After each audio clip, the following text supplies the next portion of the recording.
आपको लगता है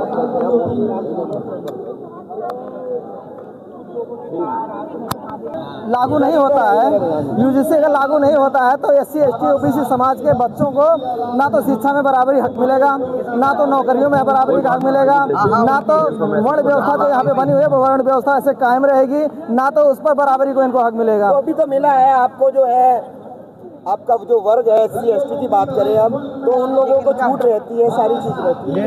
सर छूट रहती है लेकिन मिलता कहाँ इनको?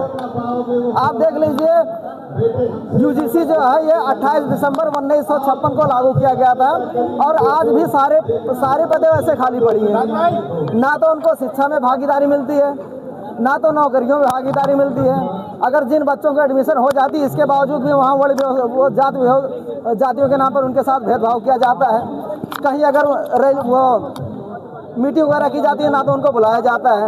इसके साथ में क्या होता है, मानते हैं कि एक देश एक संविधान है, तो इस तरह की व्यवस्थाएं न हटकर सिर्फ जो योग्यता है, योग्य लोग हैं उन्हें ही जो है पदों पर मिले या जो भी भर्तियां रहती है। देखिए उससे पदों आज के डेट में सभी लोग योग्य हो गए हैं, सभी लोग शिक्षित हो गए हैं, चाहे एससी एसटी समाज हो चाहे सबल समाज हो। मानते हैं आप इस बात? बिल्कुल मानते हैं, लेकिन एससी एसटी ओबीसी समाज को उनको ना तो नौकरी मिलती है और ना तो उनको पढ़ने का हक अधिकार मिलता है।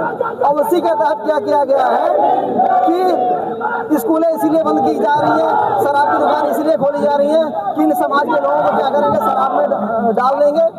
और आप महिलाएं, आप पहुंची हैं, आप क्या कहना चाहते हैं?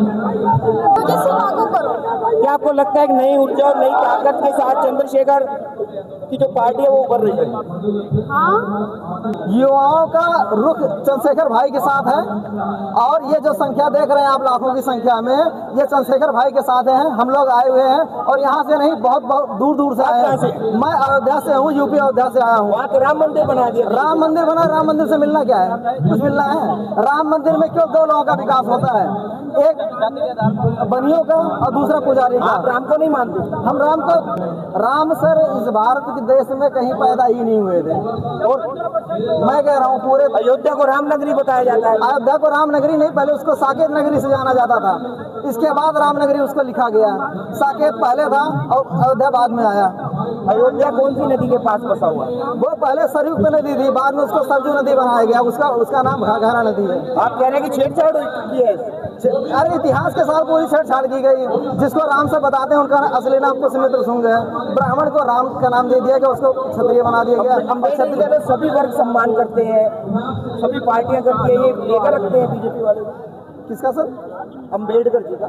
अम्बेडकर जी का सर इसलिए सम्मान करते हैं क्योंकि जो जानते हैं उनको सम्मान करते हैं, और वो सम्मान इस तरीके से करते हैं कि बाबा साहब ने कहा था शिक्षित बनो, संगठित रहो, संघर्ष करो। लेकिन हमारे एससी एसटी ओबीसी समाज के लोग क्या करते हैं, बाबा साहब को मानते हैं लेकिन बाबा साहब की नहीं मानते हैं।